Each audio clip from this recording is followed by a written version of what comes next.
Hi friends, welcome to my channel. ఎలా ఉన్నారు అందరూ? బాగున్నారా? నేను ఈరోజు వచ్చేసి banana hair pack, banana face pack రెండు చూపిస్తున్నానండి. ఓన్లీ బనానాతోని. ముందుగా నేను బనానాలు వచ్చేసి 2 పండినవి తీసుకున్నాను. వాటిని ఇలా మిక్సీ జార్లోకి తీసుకొని పేస్ట్ లాగా చేసుకున్నానండి. ప్యాక్ లాగా అప్లై చేసుకోవడానికి మనకు బనానా బాగా యూజ్ అవుతుంది. ఇంకా ఏంటి, డ్రై స్కిన్ వాళ్ళకైతే బాగా యూజ్ అవుతుంది అండి బనానా వచ్చేసి. అలాగే ఈ పేస్ట్ని అంతా కూడా నేను ఒక బౌల్లోకి తీసుకున్నాను. ఫస్ట్ ఫేస్ ప్యాక్ రెడీ చేసుకుంటున్నాను. ఫేస్ ప్యాక్ కోసం నేను 1/2 స్పూన్ దాకా షుగర్ తీసుకున్నానండి. షుగర్ పౌడర్, అది షుగర్ కాదు. తర్వాత ఇందులో 2 స్పూన్ల బనానా పేస్ట్ని కూడా యాడ్ చేస్తున్నానండి. ఇది ఫేస్ ప్యాక్ కోసం నేను ట్రై చేస్తున్నాను. ఫేస్ కొంచెం నీట్గా అవుతుంది దీనివల్ల. తర్వాత ఇందులో 1 స్పూను బియ్యపిండి వేసాను. బియ్యపిండి కానీ శనగపిండి కానీ ఏదైనా వేసుకోవచ్చు. నా దగ్గర బియ్యపిండి ఉంది అండి, అందు గురించి అది వేసాను. ఇలా వేసి ఫస్ట్ ఇలా మొత్తం మిక్స్ చేసుకొని కలిపి రెడీ చేసి పెట్టుకోవాలి ప్యాక్ లాగా ఫేస్కి అప్లై చేసుకోవడానికండి. ఇది వచ్చేసి దీనివల్ల ఫేస్ చాలా నీట్ అవుతుంది. ఇంకా ఒకటి ఏంటి అంటే గ్లో అవుతుంది. మనకు స్కిన్ పైన డర్టీగా అనిపిస్తుంది కదా, అప్పుడు బాగా పోవడానికి ట్రై చేస్తుంది. ఫస్ట్ అయితే నేను బనానా పేస్ట్ లాగా చేసుకున్నాను కదా, దాన్ని హెయిర్కి అప్లై చేస్తున్నానండి. దీనివల్ల హెయిర్ వచ్చేసి చాలా సాఫ్ట్గా సిల్కీగా అవుతుంది అండి, కర్లీ హెయిర్ ఉన్న వాళ్ళకి. ఇంకా సిల్కీ హెయిర్ ఉన్న వాళ్ళు కావాలి, కర్లీగా కావాలంటే కొంచెం తిప్పుకుంటూ పెట్టుకోండి. కర్లీ హెయిర్కి ఎలా ఉంటుందో తిప్పుకుంటూ రింగులుగా అలా పెట్టుకోండి. నేనైతే స్మూత్గా అవ్వడానికి ఇలా సాఫ్ట్గా పెట్టుకుంటున్నానండి. చూసారా, బనానా పేస్ట్ అంతా కూడా ఇలా అప్లై చేసుకున్నాను ఫస్ట్ హెయిర్కి. తర్వాత ఇప్పుడు నేను రెడీ చేసి పెట్టుకున్న ఫేస్ ప్యాక్ ఉంది కదా, అది ఫేస్కి అప్లై చేస్తున్నానండి. చూడండి, ఫేస్కి ఇలా అప్లై చేస్తున్నాను. చాలా రోజులు అవుతుంది ఇలా ప్యాక్ పెట్టుకొని. దీనివల్ల చాలా యూజెస్ ఉన్నాయండి మనకు. నేను చూపిస్తాను ఇప్పుడు మీకు. ఇలా వారానికి 2 టైమ్స్ చేసామనుకోండి బనానా ప్యాక్ వచ్చేసి ఫేస్ చాలా నీట్గా అవుతుంది. నాకైతే అలా అనిపిస్తుంది అన్నట్టు. నేను అప్పుడప్పుడు చేస్తూ ఉన్నాను. వారానికి 1 కానీ 2 సార్లు కానీ చేస్తూ ఉన్నానండి. ఈ ప్యాక్ అంతా కూడా ఇప్పుడు ఇలా అప్లై చేసుకున్నాను ఫేస్కి. మనకు షుగర్ ఉంది కాబట్టి ఇలా వాటర్ లాగా అనిపిస్తుంది. ఇలా మనం ఫేస్ పైన కొంచెం స్క్రబ్బింగ్ లాగా చేసుకోవాలి అండి. ఇలా చేసుకోవడం వల్ల మనకు ఫేస్ నీట్గా అవుతుంది. ఇంకా కింద నుంచి పైకి చేసుకోవాలి ఎప్పుడు స్క్రబ్బింగ్ చేసుకున్నా కూడా. అప్పుడే మనకు మన చర్మ రంధ్రాలు అనేవి ఓపెన్ అవుతాయని చెప్తారు. ఇది కళ్ళ కింద మనకు బ్లాక్ మార్క్స్ ఉంటాయి కదా, అవి పోవడానికి కూడా బాగా యూజ్ అవుతుంది అండి. ఇలా మన రింగ్ ఫింగర్ ఉంటుంది కదా, దానితోని మసాజ్ చేసుకోవాలి కొద్దిసేపు. ఇలా కూడా యూజ్ అవుతుంది. ఇది చాలా రకాలుగా యూజ్ అవుతుంది అండి. ఇంకా మనం ఏ ప్యాక్ అప్లై చేసుకున్నా నెక్ కూడా అప్లై చేసుకోవాలి కదా. దాదాపు 1 అవర్ నేను ఇలానే ఉంచుకున్నాను అండి. ఈ బనానా ప్యాక్ ఆరడానికి 1 అవర్ పడుతుంది దాదాపుగా. దీనివల్ల మనకు హెయిర్ సిల్కీగా అవుతుంది ఒకటి. ఇంకా మనకు హెయిర్ ఫాల్ ఉంటుంది కదా, అది పోతుంది. తర్వాత కొంతమందికి చుండ్రు ఉంటుంది కదా అండి, అది పోతుంది. నేను వచ్చేసి ఇప్పుడు తలస్నానం చేసేసి వచ్చాను. చూసారా, తలస్నానం చేసిన తర్వాత ఫేస్ వచ్చేసి చాలా నీట్గా అలాగే చాలా కూల్గా అనిపిస్తుంది నాకైతే. ఇంకా మనకు హెయిర్ ఫాల్ ఉన్న వాళ్ళకైతే బాగా యూజ్ అవుతుందండి. చుండ్రు ఉన్న వాళ్ళకి ఇలా వారానికి 1 సారి కానీ 2 సార్లు కానీ అప్లై చేయండి ఫ్రెండ్స్. చాలా బాగా రిజల్ట్ అనేది తెలుస్తుంది. హెయిర్ రాలిపోవడం చాలా వరకు తగ్గుతుంది అండి. ఇంకా నేను ఆఫ్టర్నూన్ లంచ్లోకి ఈరోజు మసాలా కర్రీ చేస్తున్నాను. అది కూడా మిల్ మేకర్తో అండి. చాలామంది అడిగారు కదా మిల్ మేకర్తో ఏదైనా రెసిపీ, అందుకే చూపిస్తున్నాను. ఫస్ట్ స్టవ్ మీద ప్యాన్ పెట్టి ఇందులో నేను పల్లీలు వేసానండి. ఇలా పల్లీలు వేసి వేయించుతూ ఉన్నాను. ఇలా డ్రై రోస్ట్ చేసుకోవాలి పల్లీలను వచ్చేసి, ఆయిల్ వేయకుండా. పల్లీలు వేగిన తర్వాత కొద్దిగా కొబ్బరి వేసానండి. తర్వాత నువ్వులు కూడా వేసాను. ఇది అంతా సిమ్లో పెట్టి చేసుకోవాలి ప్రాసెస్ అంతా కూడా. ఇలా వేయించుకోవడం మాత్రం. అలాగే 2-3 స్పూన్ల నువ్వులు, 2-3 స్పూన్ల పల్లీలు, 1 స్పూను ఎండు కొబ్బరి, తర్వాత లవంగాలు కూడా వేసాను స్పైసీగా ఉండడానికి. అలాగే యాలకులు వేసానండి 2.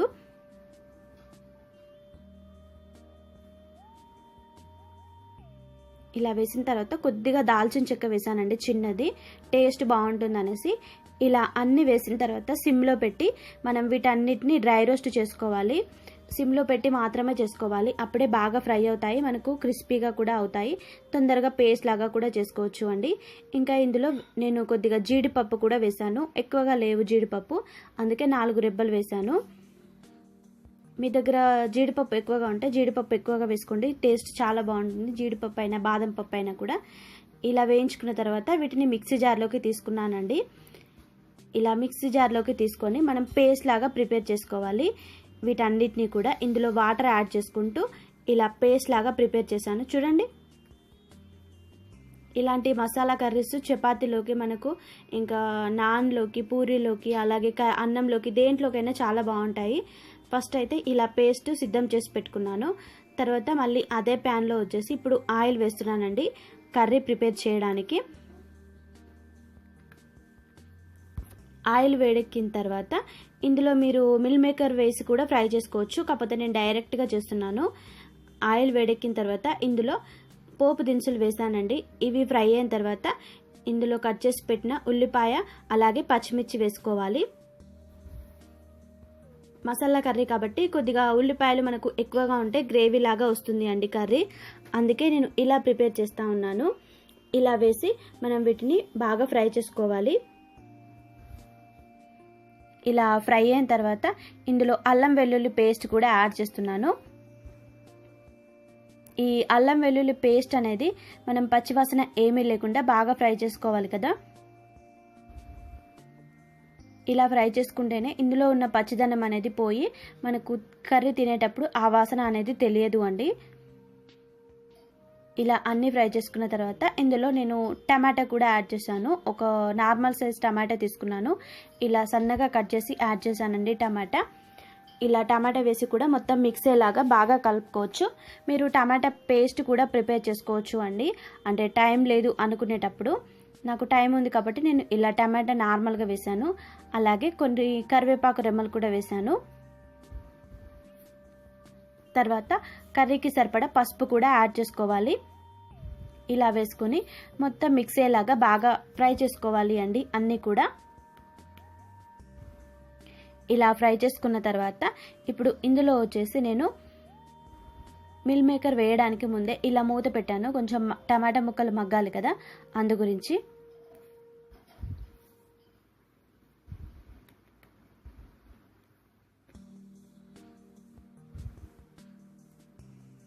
ఇలా టమాటా ముక్కలు మగ్గిన తర్వాత ఇందులో నేను మిల్ మేకర్, దీన్ని సోయా అని కూడా అంటారండి, మిల్ మేకర్ వేసి ఫ్రై చేస్తున్నాను ఆయిల్లో. కొంతమంది ఫస్టే తడిపి తర్వాత ఆయిల్లో ఫ్రై చేసుకుంటారు, నేను అలా చేయడం లేదు. నేను డైరెక్ట్గా ప్రిపేర్ చేస్తున్నాను. అలా చేస్తే మరీ మెత్తగా అవుతుందండి, అందుకే నార్మల్గా ఇలా ఫ్రై చేస్తున్నాను అండి. చూసారా, ఇలా మిల్ మేకర్ వేసి నేను ఫ్రై చేశాను. ఈ టమాటాల నుంచి వచ్చే రసంతో మిల్ మేకర్ ఆల్రెడీ మనకు కొంచెం ఉబ్బినట్టు అవుతాయండి. తర్వాత మనం రెడీ చేసి పెట్టుకున్న ఈ పేస్ట్ అంతా కూడా ఇందులో వేసుకోవాలి. మనం మిక్సీ పట్టి రెడీ చేసాం కదా ఈ పేస్ట్, మీరు ఇందులో ఇంకా పచ్చి కొబ్బరి వేసుకున్నారనుకోండి టేస్ట్ చాలా బాగుంటుంది. ప్రస్తుతం నా దగ్గర పచ్చి కొబ్బరి లేదు, అందుకే ఇలా ఎండు కొబ్బరి వేసాను అండి. ఇలా వేసి ఫ్రై చేసుకున్న తర్వాత ఇప్పుడు ఇందులో కొన్ని వాటర్ పోసి ఈ మిల్ మేకర్ని అంతా కూడా ఒకసారి బాగా కలిసేలాగా కలుపుకోవాలి. చూసారా, ఇలా మిల్ మేకర్ మొత్తం ఈ వాటర్లో మునగాలి అండి.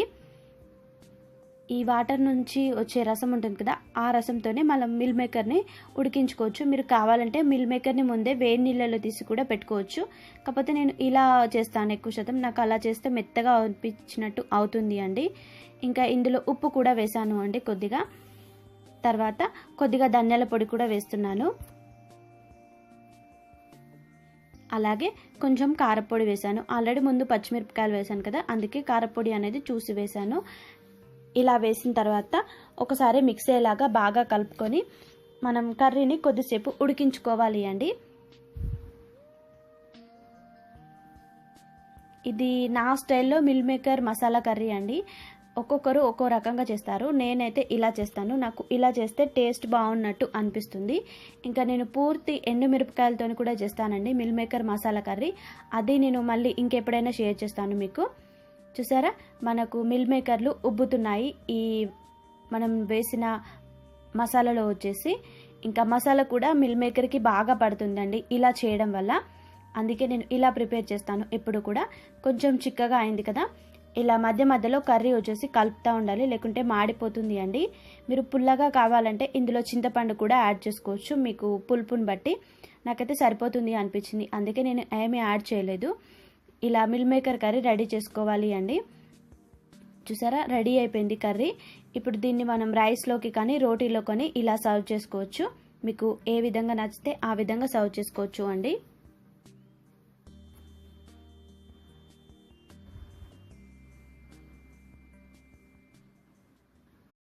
అలాగే ఈవినింగ్ వచ్చేసి పిల్లలు ఏదైనా స్నాక్ కావాలన్నారు, అందుకే నేను చాలా ఈజీగా అయిపోయే ఏదైనా రెసిపీ చేద్దాం అనుకున్నాను. అందు గురించి ఇలా 2 రకాల ఐటమ్స్ తీసుకున్నానండి, చాలా ఈజీగా చేసుకోవచ్చు. ఇవైతే ముందుగా నేను ఒక చిన్న బౌల్ తీసుకొని ఇందులోకి 2 ఎగ్స్ తీసుకున్నానండి.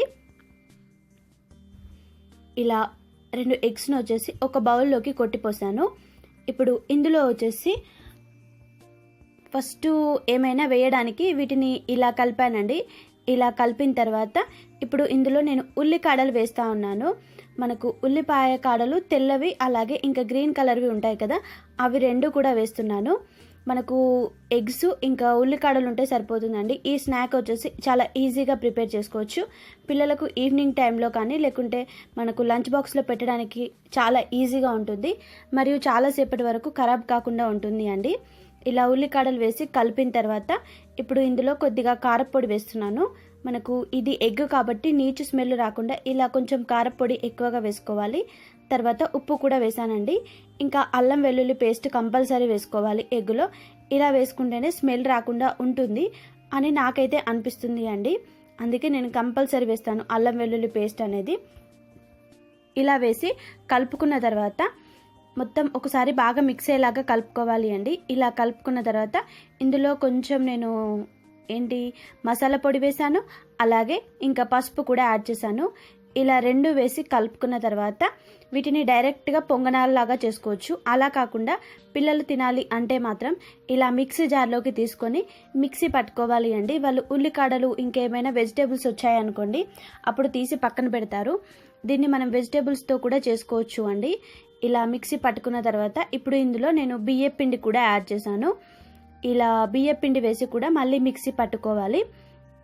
చూసారా, బియ్యం పిండి వేసిన తర్వాత మనకు కొంచెం థిక్గా అవుతుంది, ఇంకా ఎగ్ స్మెల్ కూడా రాకుండా ఉంటుంది. అందు గురించి నేను బియ్యం పిండి వేసానండి. ఇలా వేసిన తర్వాత ఇలా వేసి మిక్సీ పట్టుకొని పక్కన పెట్టుకోవాలి. తర్వాత పొంగనాల గిన్నె తీసుకున్నాను.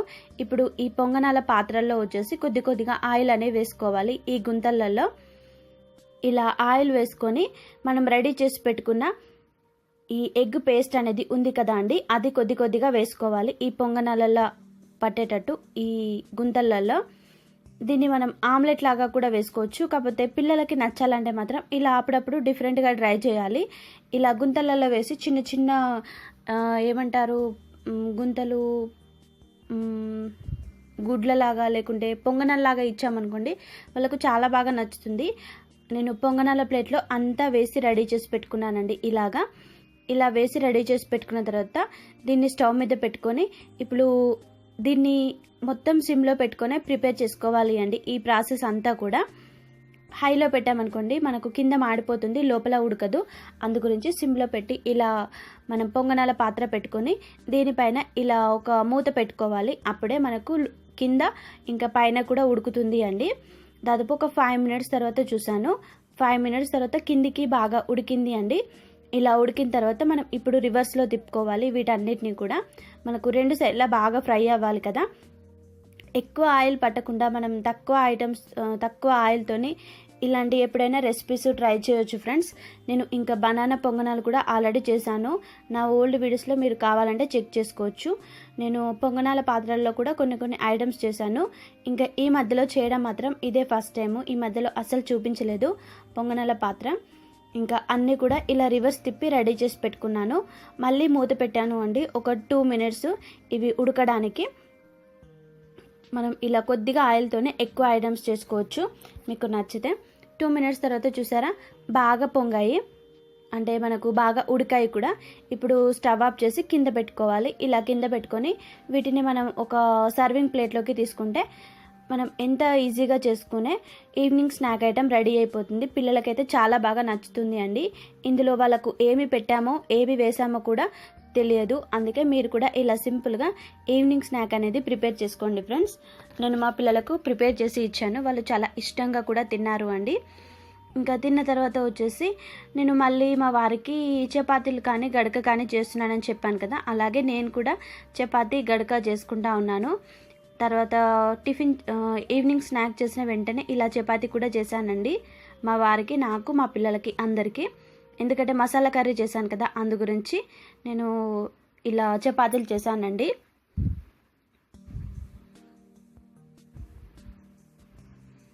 ఇలా చేసేటప్పుడు వర్షిత్ వచ్చేసి కర్బూజా సీడ్స్ ఉంటాయి కదా, వాటర్ మిలన్ సీడ్స్, వాటన్నిటిని ఇలా టిష్యూస్లో పెట్టి తర్వాత మొక్కలు పెట్టడానికి ట్రై చేస్తూ ఉన్నాడు. వర్షిత్కి మొక్కలు పెట్టడం, వాటిని నాటడం అంటే చాలా ఎక్కువగా ఇష్టం అండి. రోజు ఫోన్లో వీడియోలు ఇవే చూస్తూ ఉన్నాడు. మనం టెర్రస్ పైన గార్డెన్ పెట్టుకుందామని వర్షిత్ అడుగుతూ ఉన్నాడు నన్ను. ఏం చెప్తున్నారా? ఏం చేస్తున్నా చూపెట్టా వేటి ఏం దాచిపెట్టినా? ఆగ్రా, ఏం దాచిపెట్టినా చూద్దాం. అప్పు వాటర్ మిలన్ సీడ్స్ అవి. ఓకే, ఏం చేస్తావు ఆ సీడ్స్?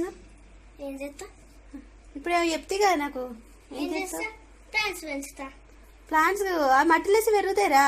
మట్టిలేస్తే పెరుగుతాయి కానీ కొన్ని రోజులు కొద్దిసేపు ఇట్లనే పెట్టినాక తీసి మళ్ళీ ప్లాంట్ వేయాలి, అట్లయితే పెరుగుతాయి. లేకపోతే పెరిగాయి, ఎట్లా పెరుగుతాయి?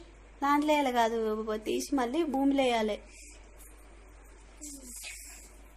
ఇదే ప్లాంట్ అవుతుందిరా.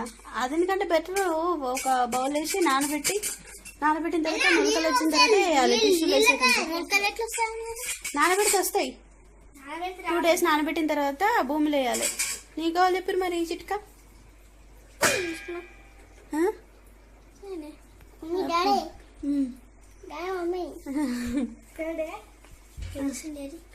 పదన పెట్టాలి, జ్యూస్ది కాదు, పదన పెట్టు. జ్యూస్ పెట్టాలి. చూద్దాం అయితే మొలకలు వస్తాయో లేవో. నా పొలంలో విత్తనాలు వచ్చాయి. నా పొలంలో మొలకలు వచ్చాయి అన్నయ్య అంటాడు. నువ్వేమంటావు అవి? నా పొలంలో కూడా మొలకలు వచ్చాయంటావా? అవును అవి నీకు కావాల్సిన ఇట్లా పెట్టిన నేను. ఏం పెట్టినారా? మొన్న ఏమో చెట్టు పెడితే ఏంటి అదంతా క్లీన్ చేసి పెడుతుంది. మనం చెట్టు పైన పెట్టుకుంది అంతే చెట్టు. మన డాడీ తెమ్మంది,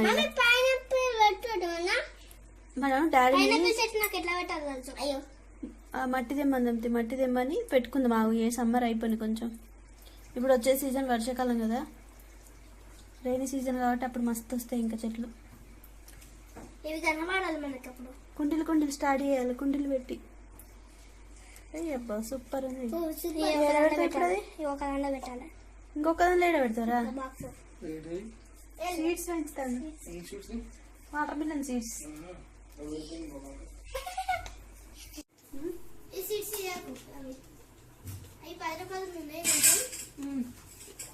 కొంతసేపు అయితే రాత్రి పెట్ట కొంచెం రాత్రి పెట్టాక 20 days అయినాక పెరుగుతుంది. చూద్దాం. పైనాపిల్ చెట్టు ఎట్లా పెట్టాలో నాకు తెలిసే. పైనాపిల్ అది ఉంటాయి కదా మమ్మీ, పైనాపిల్ అది ఉంటాయి కదా పైన, అప్పుడు అది తీసి కొంచెం తీసి. పైనాపిల్ సీడ్స్ కంటే ఇవి తొందరగా వస్తాయి. ఏంటి? స్ట్రాబెర్రీ తొందరగా స్ట్రాబెర్రీ పెట్టినా అప్పుడు. స్ట్రాబెర్రీ పెడదాం కావాలంటే. పెట్టేసిన అయిపోయింది. ఎదురు మరి రాలేదు. వస్తాయి ఆగి, ఇంకా 20 days అయింది. అవేమన్నా ఏడ పెట్టినావు? అక్కడ పెట్టినా మట్టిగా. మరి చెప్పలే నాకు. పెట్టేసిన వద్దు వద్దు. కర్రీ చేసినాక మసాలా కర్రీ కొద్దిసేపు అయినాక తిను. కొద్దిసేపు అయినా డాడీకి బాక్స్ పెట్టి చెప్తా. ఏంది లాభం? నీకేం కావాలి? ఇట్లా పెరుగుతాయి. ఇట్లా పైన ఉంటాయి కదా పైనాపిల్, అది కొంచెం తీసి మట్టిలో పెడితే నీళ్ళు వస్తే ఇంత పెద్ద పెరుగుతుంది. అది కాదు, పైనాపిల్ పైన ఇట్లా ఇట్లా వస్తుంది కదా, చెట్టు లాగా ఉంటుంది చూడు పైన. అదే నేను అంటుంది. అదే కట్ చేసి పెట్టాలి. మరి మొన్న డాడీ తెచ్చినప్పుడు పెట్టినావా పైనాపిల్? మొన్న జ్యూస్ వేసుకోలే, మళ్ళీ తెమ్మన్నది. రేపు తెమ్మన్నాక మ్యాంగో గిట్లా పెట్టినా నిన్న. మ్యాంగో పెట్టినావా? మ్యాంగో ఏం పెట్టినవురా? మ్యాంగో లోపల ఉంటే పిక్క పెట్టాలి. పిక్క కొంచెం అది పిక్క మొత్తం ఇట్లా ఇట్లా హెయిర్ లెక్క ఉంటాయి చూడు, అది కట్ చేసి లోపల పెట్టిన, నీళ్ళు మొత్తం కడిగి కట్ చేసి లోపల పెట్టిన. మ్యాంగో ఎంగిల్ చేయదు కానీ కరెక్ట్ వస్తుంది. అది మ్యాంగో పండు ఉంటే చూడు, తీసే దీంతోనే బాగా వస్తుంది. ఇంకా పిక్కతోనే వస్తుంది. పిక్కనే బాగా సీడ్. అదే సీడ్ వేసుకొని ఆ డాడీ బాగటి కావాలంటే మనం యాపిల్ గిట్లా వేసుకోవచ్చు. ఇక్కడ మెల్లిగి డాడీ బాక్స్ పెట్టు. ఏ ప్లాంట్ అయినా పెట్టుకోవచ్చు మేడం. ఎగ్ ప్లాంట్ ఇంకా మనకు ఫుల్ మట్టి ఉంది అనుకో, డాడీ పైన ప్లాంట్స్ పెంచుకుందాం. అదే నేను చెప్తున్నా ప్లాంట్ ఇప్పుడు ఇదే పెడతాం ప్లాంట్. ఇవి కాదురా వెజిటేబుల్స్ పెడదాం. పైన పెద్ద పెద్ద డ్రమ్ములు కావాలి, పెద్ద పెద్ద ఏంటి కుండీలు కావాలి, మట్టి కావాలి. మట్టి ఉంది మన దగ్గర. అది సరిపోదు, ఎర్ర మట్టి కావాలి. ఎర్ర మట్టి ఉంది. అది సరిపోదు నాన్న, ఎర్రగా ఉంటుంది చూడు బయట ప్లాంట్స్ పెట్టడానికి చూడు, అదైతే సూపర్ ఉంటుంది. అదే అదే దవ్వుకోవాలి. కావాలంటే ఎగ్ చెట్టు గిట్ట పెట్టుకోవచ్చు మేడం. ఎగ్ చెట్టు రాదురా, ఎగ్ కోడి నుంచి వస్తుంది. ఎగ్ కోడి నుంచి వస్తుంది. కొంతమంది ఎగ్గుని ఇట్లా అది అందులో మట్టిలో ఇట్లా కొట్టి మట్టిలో పెట్టి దాన్ని ఇట్లా విసికి, మట్టి పొట్టుంటాయి కదా ఇట్లా విసికి మళ్ళా దాన్ని పూడ్చి ఇట్లా నీళ్ళు వచ్చినాక ఇట్లా పెరుగుతుంది. ఒక్కొక్కటి తీసుకొని చికెన్ తీస్తుంది. హోల్ ఉంది. అది ఎప్పుడు చూసినావురా? అప్పుడు చూసిన. ఫోన్లు ఇవే చూసుకుంటూ కూర్చుంటున్నావు నువ్వు అన్ని. ఐరన్ మ్యాన్ చూస్తున్నా. అన్ని ప్రయోగాలు బాగానే చేస్తారా నువ్వు. Box ready. అలాగే నైట్ డిన్నర్లోకి వచ్చేసి నేను చపాతీ చేశాను. ఇంకా ఆఫ్టర్నూన్ చేసిన రైస్ కూడా కొద్దిగా ఉంది అండి. నాకు రైస్ తినకుంటే అస్సలు నిద్ర పట్టదు. నేను కొద్దిగా రైస్ తగ్గించడానికి ట్రై చేస్తున్నాను. అందుకే కొంచెం రైస్, ఒక చపాతీ తింటా ఉన్నాను. నాకు చపాతీ అరగడానికి చాలా ఎక్కువ టైం పడుతుంది అండి. ఇలా మసాలా కర్రీ చేసినప్పుడు కంపల్సరీ చపాతీ అయితే చేస్తాను. మా పిల్లలకి మా వారికి మసాలా కర్రీలో తినడం అంటే చాలా ఎక్కువగా ఇష్టం చపాతీ, అందు గురించి చేస్తాను అండి. ఇంకా పిల్లలు కూడా ఆల్రెడీ తినేశారు, మా వారు కూడా డ్యూటీకి వెళ్ళిపోయారు. ఇంకా వెళ్ళిపోయిన తర్వాత నేను వచ్చేసి ఇలా కొంచెం ఎర్లీగానే డిన్నర్ అనేది తింటా ఉన్నాను అండి. డైలీ 4-5 డేస్ నుంచి ఇలా ఎర్లీగా తింటే మనకు తొందరగా అరుగుతుంది. అలాగే కొద్దిసేపు వాకింగ్ కూడా చేయొచ్చు అనేసి నేను ఎర్లీగా తింటా ఉన్నాను. ఇలా తినేటప్పుడు కంపల్సరీ లవిత్ వచ్చేసి నా దగ్గర కూర్చొని తింటాడు. వాడు తిన్నా కూడా మళ్ళీ నా దగ్గర వస్తాడు అండి. ఇంకా తిన్న తర్వాత వెంటనే నేను నైట్ బౌల్ కూడా క్లీన్ చేసి పెట్టుకుంటాను. నైట్ బౌళ్ళు అలాగే ఉంచితే దరిద్రం అని కొంతమంది అంటా ఉన్నారు కదా, అందుకే నేను నైట్ పడుకునేటప్పుడు కంపల్సరీ బౌల్ అనేవి క్లీన్ చేసుకుంటున్నాను అండి.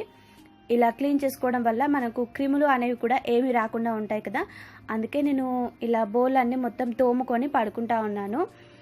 తర్వాత నేను బయట వేసుకొని బౌల్ తోముతా ఉన్నాను అండి. సింక్ దగ్గర నిలబడితే కాళ్ళు బాగా నొప్పులు వస్తున్నాయి, అందుకే ఇలా బయట కూర్చొని తోమి నిదానంగా మంచిగా హాయిగా ఉంటుంది. ఇప్పుడు కాళ్ళ నొప్పులు అనేవి తగ్గాయి నాకు. సింక్ దగ్గర నిలబడి తోమినప్పుడు చాలా కాళ్ళ నొప్పులు వచ్చేవి, కాకపోతే ఇక్కడ ఎక్కువ టైం పడుతుంది అంతే. ఇంకా నైట్ వచ్చేసి ఇంకా పడుకుంటా ఉన్నాము. తర్వాత లవిత్ వచ్చేసి టీవీ చూస్తూ ఉన్నాడు. లవిత్ ఆఫ్టర్నూన్ కొద్దిసేపు పడుకున్నాడు, అందుకే వాడికి నిద్ర రావడం లేదు, ఇంకా బొమ్మలు చూస్తూ ఉన్నాడు. తర్వాత ఇంకా వర్షిత్ నేను అలాగే పడుకుంటా ఉన్నాము. ఇంకా ఏసీ వేసుకొని పడుకుంటా ఉన్నాము. పడుకోవడం మాత్రం చాలా హాయిగా అనిపిస్తుంది ఇలా ఏసీ వేసుకొని పడుకోవడం, ఎందుకంటే చాలా ఉబ్బరిస్తుంది కదా, అందుకే కంపల్సరీ ఏసీ వేసుకొని పడుకుంటా ఉన్నాము. నైట్ అన్ని పనులు కంప్లీట్ చేసుకొని పడుకుంటాను నేను ఎప్పుడు కూడా. బౌల్ తోమడం, తర్వాత కిచెన్ అనేది క్లీన్ చేసి పడుకుంటాను. మార్నింగ్ లేవడం లేట్ అవుతుంది, అందు గురించే నైటే అన్ని పనులు ఇచ్చేసి పడుకుంటున్నానండి. ఇంకా ఇది వచ్చేసి ఈరోజు నా వ్లాగ్. మీకు నా వ్లాగ్ నచ్చితే లైక్ చేయండి ఫ్రెండ్స్, అలాగే షేర్ చేయండి, కమెంట్ చేయండి, సబ్స్క్రైబ్ చేసుకోండి. ఇంకా ఎవరైనా మన ఛానల్ని కొత్తగా చూస్తే సబ్స్క్రైబ్ చేసుకోవడం మాత్రం మర్చిపోవద్దు ఫ్రెండ్స్. Okay, bye.